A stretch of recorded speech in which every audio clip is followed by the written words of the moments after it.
Hi, I'm Alex Miller, and welcome to Good Things Happen, the show that invites changemakers and enablers to share their inspiring stories of progress. Whilst change can of course be uncomfortable, unexpected, and at times disruptive, it's inevitable, and more often than not, change will be for good. We'll be hearing from people from all walks of life who've been at the forefront of change, including their journeys to get there and their motivations. Because ultimately, as we know, when people work together for a common cause, good things happen.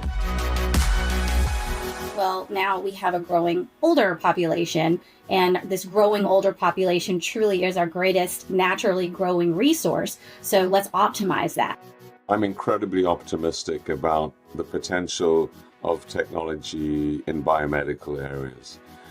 And I think we are moving to a world of individualized, genomic-based medicine, and also individualized production of pharmaceuticals.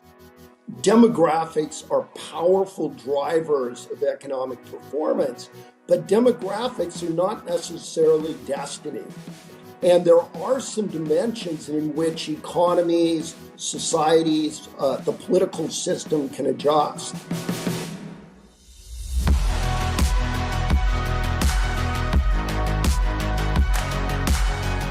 In more than half the world's 200 plus countries, the population is shrinking. By 2050, that number is going to be above 75%. This is happening right now, not far off in the future. Today, we're going to be exploring a topic that impacts us all, and one covered in a recent Citi GPS report, the demographic transition and its far-reaching implications. Joining me to discuss these implications are three distinguished guests who bring a wealth of knowledge and diverse perspectives to our discussion. First, we have Professor Ian Goldin from Oxford University, whose work on demographics and migration has significantly contributed to our understanding of these seismic changes. Next, I'm delighted to welcome Melissa Mitchell, Executive Director of the Global Coalition on Aging, an organization which is rightly described as the world's leading business voice on aging-related policy and strategy. Melissa brings terrific insights into how aging populations are reshaping our society as well as the corporate perspective. And last, but by no means least, we have Nathan Sheets, Chief Economist at Citi Research. Nathan has long had a keen interest on the economic impacts of demographic shifts and how they influence global markets, including during his time working as Undersecretary of the US Treasury for International Affairs. In today's discussion, we're going to delve into these implications. We'll explore how these shifts will affect labor markets, healthcare systems, and global policies. Our goal ultimately is to understand better the challenges and opportunities that lie ahead, and how we all as individuals, corporations, and policymakers can better prepare for a future shaped by this transition. So, whether you're an economist, a policymaker, or just curious about the future, this episode is for you. Sit back, relax, and join us as we embark on this journey into the world of demographic transition. So, Ian, let me turn to you first. The transition to a population that's older than it ever has been is one of the most dramatic social shifts, probably of the 21st century. But what's really driving this? Why is it happening? Well, thank you, Alex, for having me in this conversation with Melissa and Nathan. It really is quite remarkable. We've moved from basically population profile, which largely looks like a pyramid with lots of young people and very few old people, to one that looks more like a coffin standing up with fewer young people and a big bulk of people at a much higher level. This is a sign of huge success in not only economic growth, but also in the availability of women's right to choose, the women getting work, the availability of contraception, and choices being made around the world to have smaller families. I'm old enough to remember the 1970s and 80s when people were talking about the population bomb, limits to growth because of population, and of course envisaging a rather Malthusian world in which there'd just be more and more people and lower levels of satisfaction amongst them. But what we're seeing is not that. What we're seeing is huge success, both in falling birth rates much more rapidly, and we've just got the new numbers coming out for the last decade, which are even more rapid than we expected, as you said. Well over half the countries of the world, including well over half of developing countries, below replacement level. India's just gone below replacement level, which is a big surprise, not driven by government policies. And remind us, when you say replacement level, what a replacement level indicates.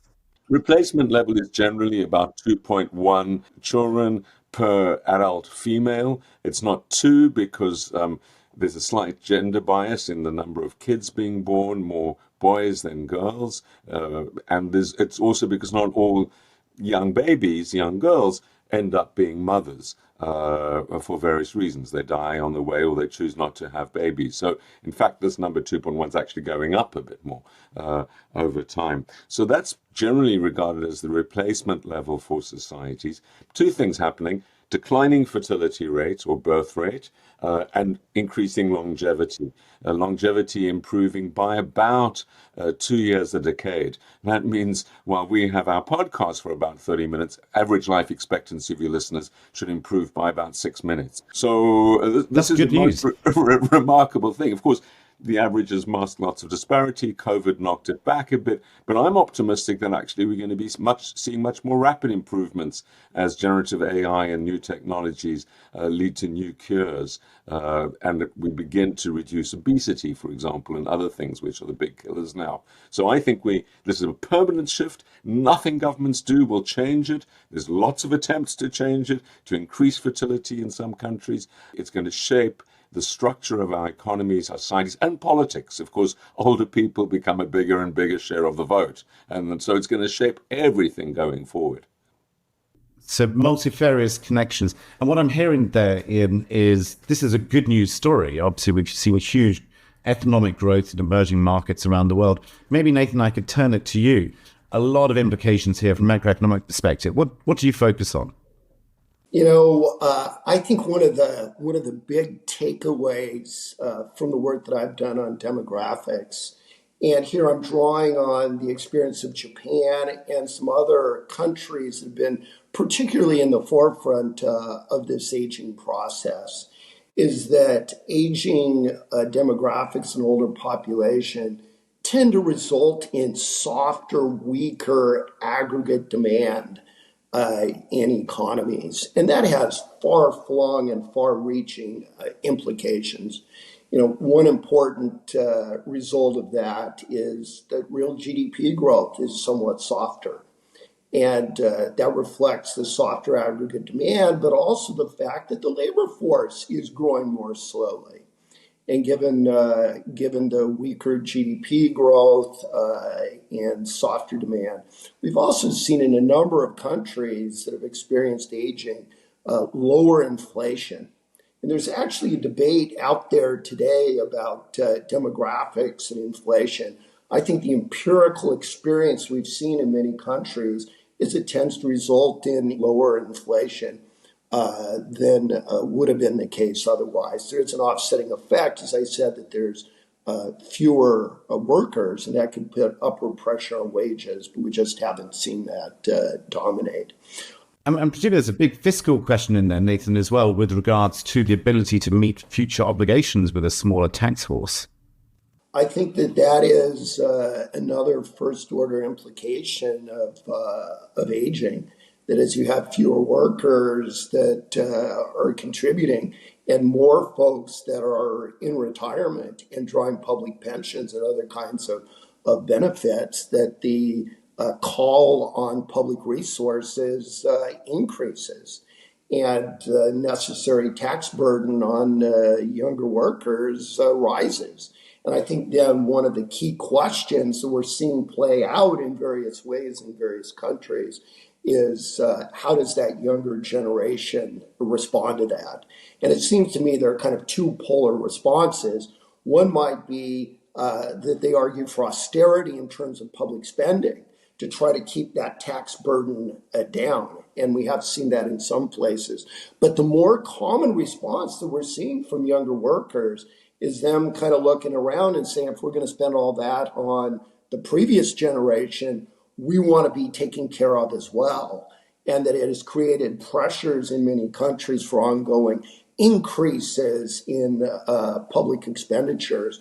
And when I look around the world, I see a lot of countries that have fiscal issues, I think partially as a result of this dynamic that I've described.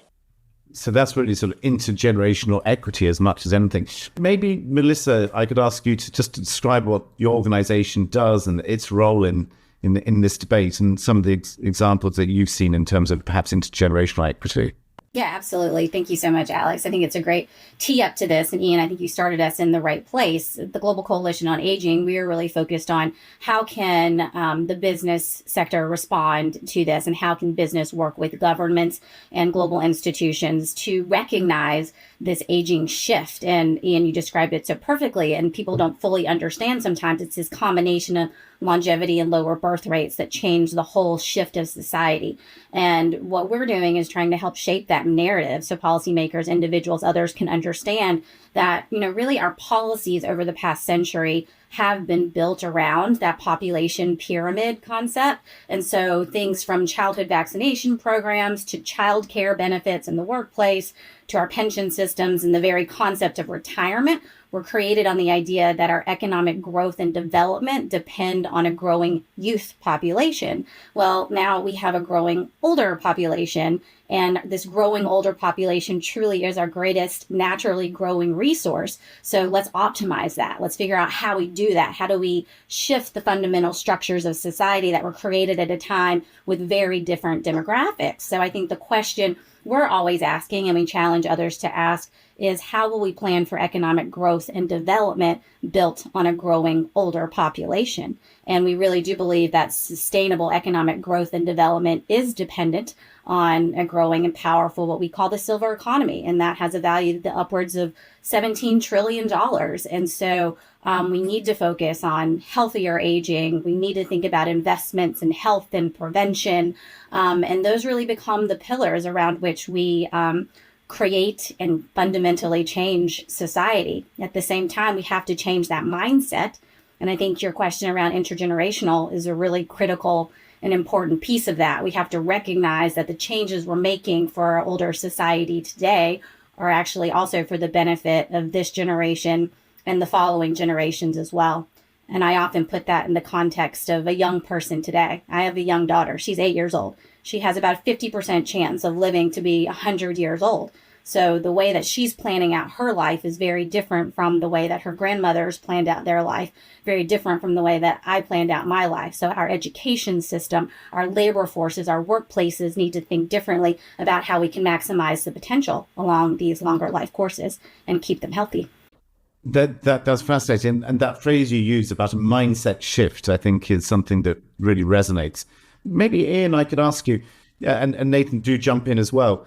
When we think about this big shift in the age of the workforce, this has implications for new labor, for global south, global north migration, and even just the concept of a retirement age. Maybe, Ian, I could ask you to pick that up first, and Nathan, jump in as you see fit. Yes, absolutely. I think one should be very mindful of the fact that this global trend has one notable exception, which is Africa. The median age in Africa is about 20. The median age in Europe is 38. So Africa's birth rates are coming down dramatically fast, but from much higher levels. And so there's a big lag there. And so when one thinks about the implications for future workforces and for development, a key question is, in most economies of Asia, Europe, North and South America, the labor forces are basically going to be contracting. In Africa, it's expanding by about 100 million people every 10 years. So a very different challenge. And the question for Africa is where those livelihoods and jobs are going to come from, because the middle rungs of the development ladder on which all countries have historically developed, not least the Asian miracle and the Asian countries, has been repetitive rules-based jobs. And those are increasingly going to be done by machines and automated systems. No call centers, no mass production, manufacturing, even of things like garments in the future. So the general trend is absolutely right, that there's the rapid aging, contraction of labor forces, but there are notable exceptions, particularly in Africa. So that raises the question that you've posed about migration as well. It's also the case that the older populations need many things that cannot be done by machines. You're not going to give an elderly person in a care home to a robot. Well, most children will not want their parents to be looked after by a robot. And also economies are transforming because as we get richer, we move from more manufactured products to more psychological products like massages, meals, and higher value products, which again are very labor intensive. So this tension between richer economies where you have more non-tradable services and aging economies increasing the demand for workers at a time when workforces are contracting, particularly unskilled workforces are contracting or semi-skilled that do these jobs like working in hospitality, working in care, etc. These are not highly paid professional jobs. And so the big question, and it's a question that's going to be center stage in the US, in Europe, and in Asia, is are countries going to change their attitudes towards migration? Now, the labor force in Europe is going to contract by about a third if we keep retirement ages as they are over the next 30 years or so. That's a big shock at a time when demand is increasing for these non-tradable activities, particularly in care, hospitality, and so on. That begs the question you also pose about retirement ages. When the contracts were built in the 1970s and 80s, average life expectancy in retirement was 7 years, and average real risk-adjusted returns in Europe and North America of 4%. Now, you have average life expectancy on retirement because retirement ages actually come down when they should have gone up. Average life expectancy on retirement is something like 20 to 30 years, and real risk-adjusted returns, if you invest very well with Citi, hopefully are 1%. So you're going to need 100 times the level of savings you would have had when these things were thought about. That's obviously going to change the nature of savings and consumption, but also begs the question, is there enough money for older people to retire? And I think we're going to see a radical revision of our expectations of retirement. It's also the case that I don't think people want to be playing golf for 30 years, even if they can afford to do so. They want to contribute to societies. They want to give back. And so I think we're going to have a rethinking about what retirement means, what one's expectations or pensions are because of all of this. And we have to have, not only for the sake of the elderly people, but also for the sake of the workers and young people who are going to be paying a big chunk of this. That's fascinating. There are two key things that I can hear, particularly echo. One is resilience, financial resilience at a personal, individual level and as a governmental level. And then that notion of contribution, it not just being a negative view of dependency, that there's so much more you can do, but maybe differently. Maybe, Nathan, you can kind of talk to us a little bit about that from an economic perspective. Well, I think Professor Goldin has made some splendid points. As you have aging demographics increasingly biting in some of the developed market northern economies, that the case for immigration from some of the more rapidly growing southern economies, and also for the import of labor-intensive products from those countries becomes quite compelling and kind of tees up for us a social versus economic kind of question. And which way do economies and societies ultimately decide to go on this? I think the jury's out. Now, the one additional insight that I'd put on the table, though, is again, Japan has been in the forefront of these aging dynamics now for several decades. And over that period, the case for Japan to open up to immigration has been compelling. And I think what we've seen over this period is they are moving in that direction, but it's very, very gradual. And the economic case is understood, but the social pressures, the social pushback is significant. So maybe generalizing that would give me a glimmer of hope that maybe over time some of these economic realities would be manifest in policy, but probably only a glimmer, not much more than that. If I may just add one thing on the Japan example, it's no accident that Japan's been at the forefront of technological change, and has been, through the 70s and 80s and 90s, because it was the forefront of demographic change, and that incentivized the technological change. And I think it's one of the reasons we're going to see. But there's a limit to what you can do with elderly people with technological change. And I think on the Japan point, if I can just jump in on that, I mean, it was back in 2018 when Japan approved their guideline of measure for aging society. And they say, this is the time where we have to look at older people differently. Even people at 70 and older can demonstrate their ability based on their motivation and their talent. And so they had to open up that perspective. And then you look at what's happening in South Korea, for example, where they're really working to increasing their birth rates, and their fertility rates have declined 65% below replacement rate, but their efforts are really around increasing that birth rate. And so how do we kind of take this Japan example and say, yes, we have to change the way we look at technology and the workforce and change that mindset? And I love some of the comments here. And really what it boils down to is demographics are powerful drivers of economic performance, but demographics are not necessarily destiny. And there are some dimensions in which economies, societies, the political system can adjust. And one of those key dimensions, as Ian mentioned, is through technological innovation, robotics, AI, and the like. And then the other is along the lines of what Melissa was emphasizing, and that is we can use our older workers more efficiently and effectively than we have before. And both of those can be powerful channels of adjustment to these challenges presented by aging. Well, maybe Melissa, that'd be a great moment to your conversations you have with corporates, but also with pharmaceutical companies, with policymakers. I know you highlight what you see to be best and better practice to be considered. Can you maybe give us some examples of what you think stands out? Yeah, I think an important thing that we haven't hit on yet is that in order to leverage your aging population in the best ways possible, you have to keep that aging population as healthy as possible for as long as possible.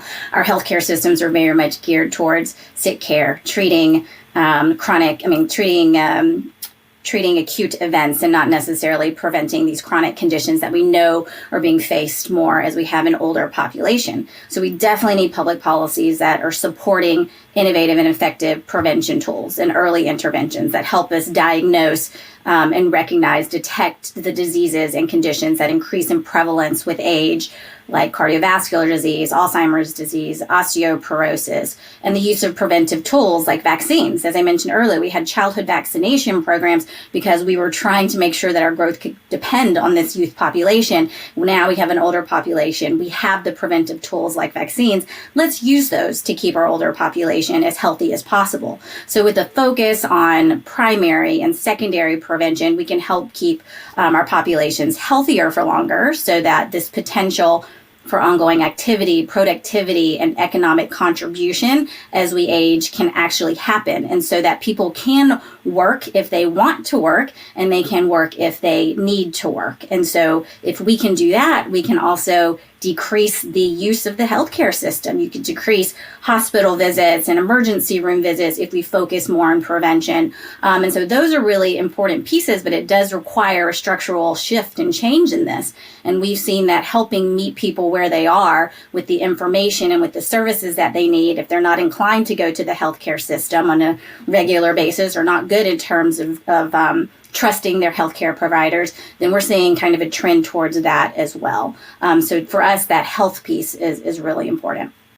Yeah, it's fascinating. If you think of the huge gains made in cardiac health and in oncology over the last 30 or 40 years, it really is light years away from where we were in the 70s and even the 80s.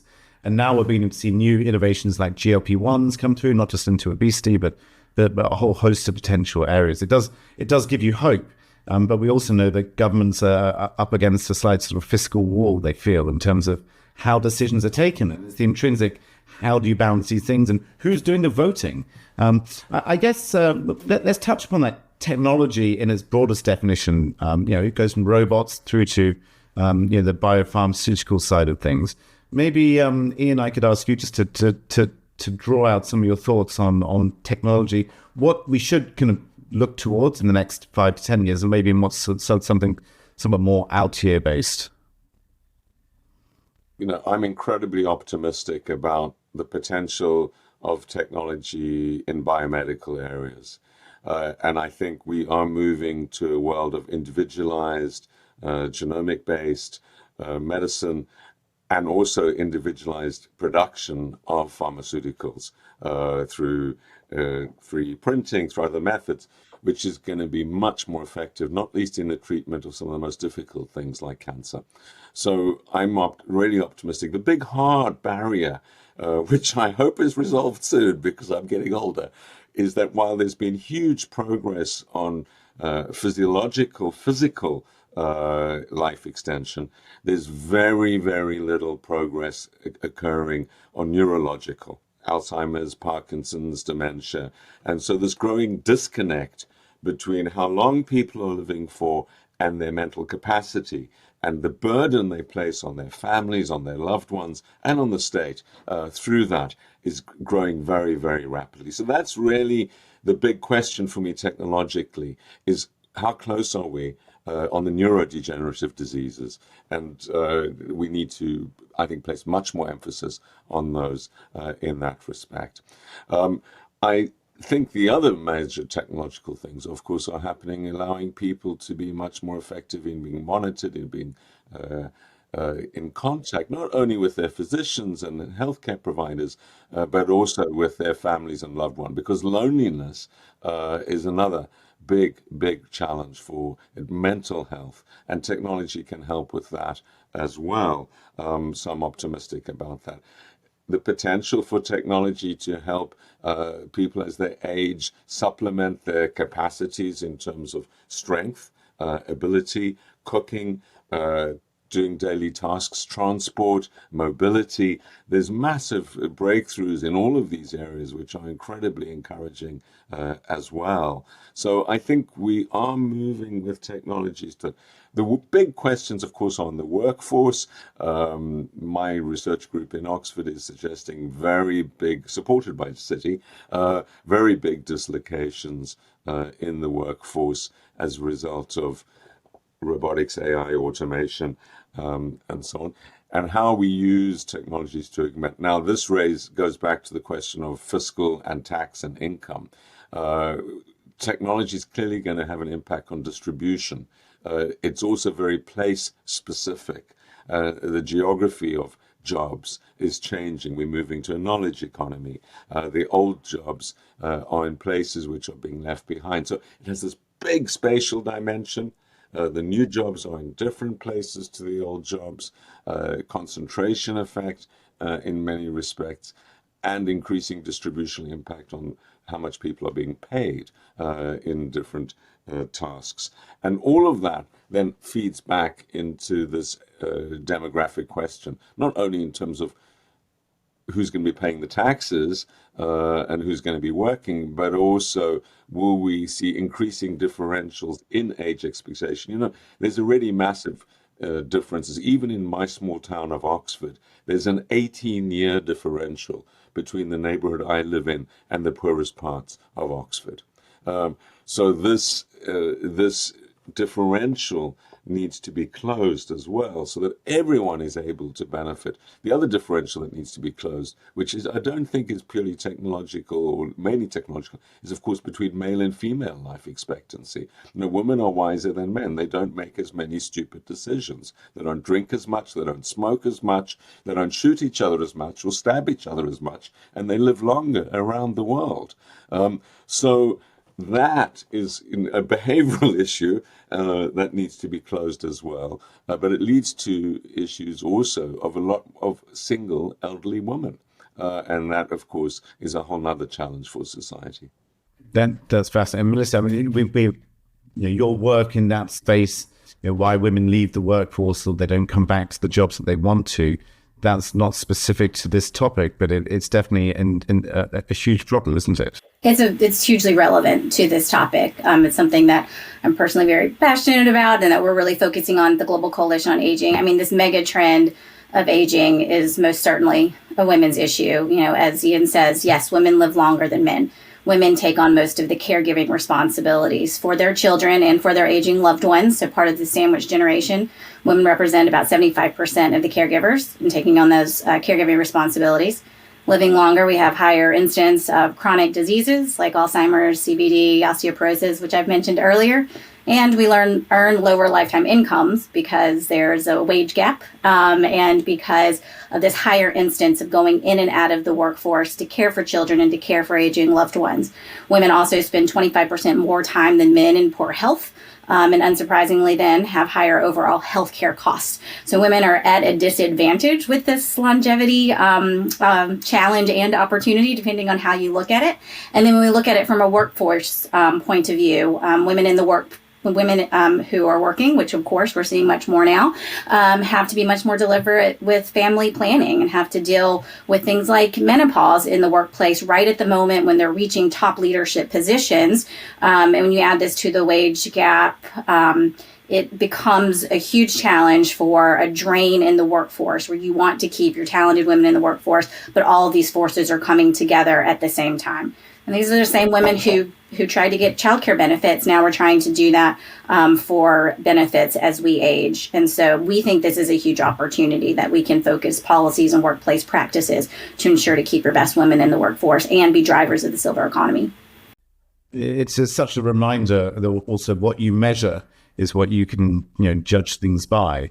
I know in Japan, I think our work showed that 40% of companies have employees over the age of 70. That number is dramatically smaller ex-Japan.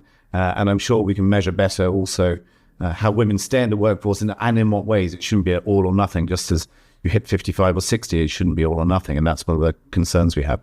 Maybe I can ask us to ask you to share your final thoughts here in terms of if we look forward the next 20 years, let's say you're talking to individuals or policymakers, what predictions do you have? How hopeful are you that we can get that mindset shift that all of you have touched upon? Maybe Ian, I could start with you. I'm hopeful. I think what we're seeing is not only an aging of societies, but an aging of leaders. So presumably they get it. We're going to see massive strains. As Nathan has highlighted, there's many positives on the fiscal and macro front, and there's some real concerns that need to be addressed. But it's tough. You see what's been happening in France, trying to increase the retirement years by a couple of years. You see what's happening in China in the attempt to increase retirement years. The people don't like that. And so I think it's not only about the politicians. I think we need to educate societies about the need for this as well. But I think it's a huge sign of success. We need to celebrate what's happening, and I think build on it to ensure that older people can lead healthier, better lives, fiscally secure, have the incomes they need for a decent life. And young people don't feel like they're being exploited by the elderly in terms of having to pay for them, and that the old people, in a sense, get out of the way so young people can climb the career ladders as well and enjoy themselves, as we did, our lucky generations that had this tremendous boost in the post-Second World War period. If we don't do that, if there's increasing tensions between generations, I think it'll be reflected politically, and I don't think it'll be healthy economically either. Nathan. Well, when I look out a couple of decades here, Alex, I'd say the good news is particularly some of this technology that we've talked about. I think the AI revolution is real. It will be transformative. It will allow us to use the available labor resources we have more efficiently. Indeed, if I have any worries about AI, it may be, will it use the labor resources we have so efficiently that we'll have problems finding ample jobs for workers in the years ahead. As I flagged that concern, that's been a concern that's been expressed about technology for generations. And economies adapt and grow and new jobs are created. But it's the AI applications we're going to see are dynamic and powerful and are largely, I think, going to offset some of these challenges that we've described. I'd say the bad news, in my view, is that we're moving into a period now of inflection where this aging is going to be biting more. And we'll see this kind of face-off between demographics and technology. But our fiscal positions are markedly worse than what I would have expected and what I would have hoped for. Debt levels in key economies around the world are just simply too high. And so we don't have fiscal space, we don't have fiscal resources to be able to absorb any kind of spending pressures that may arise through this period. And I think that is the risk. On balance, I'd say despite being an economist, I'm optimistic by nature. And I think that technology is likely to triumph over the grim fiscal realities. But it wouldn't surprise me if that we had some periods where markets were worried in coming years about what fiscal performance is looking like. Thank you, Nathan. Melissa? I love the optimistic economist point of view. That's really great because, you look at it on its face and you're like, this is an incredible challenge. What are we going to do? But I think, again, it requires this change in mindset. And we've seen the companies that we work with help to change the way they think about their workforces, right? And that includes having benefits in the workplace that recognize that they want to recruit older workers because of the experience that they have, but they also recognize they have specific health needs, they have specific caregiving needs, they need different employee resource groups, they need elder care benefits.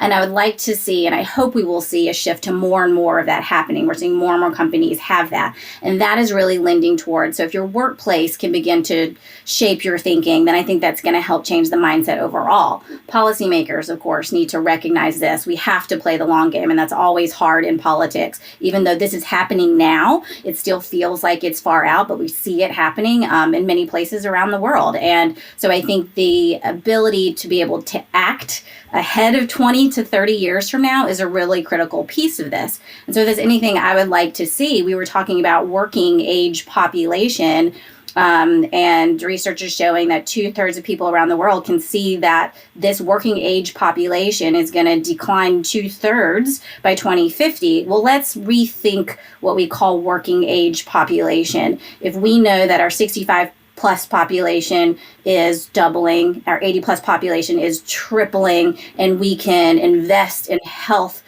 of our populations, then let's think that this can be part of our working population as well. So I'd like to see this optimistic approach, but we have to recognize it comes with big transformations, big changes, and I look forward to working with you all and making sure that we can do that.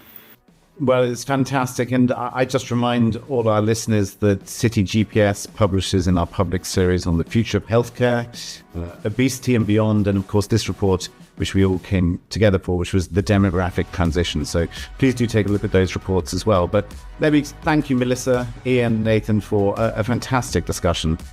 We know this is going to roll on, but we really appreciate your time, and we look forward to the feedback from listeners.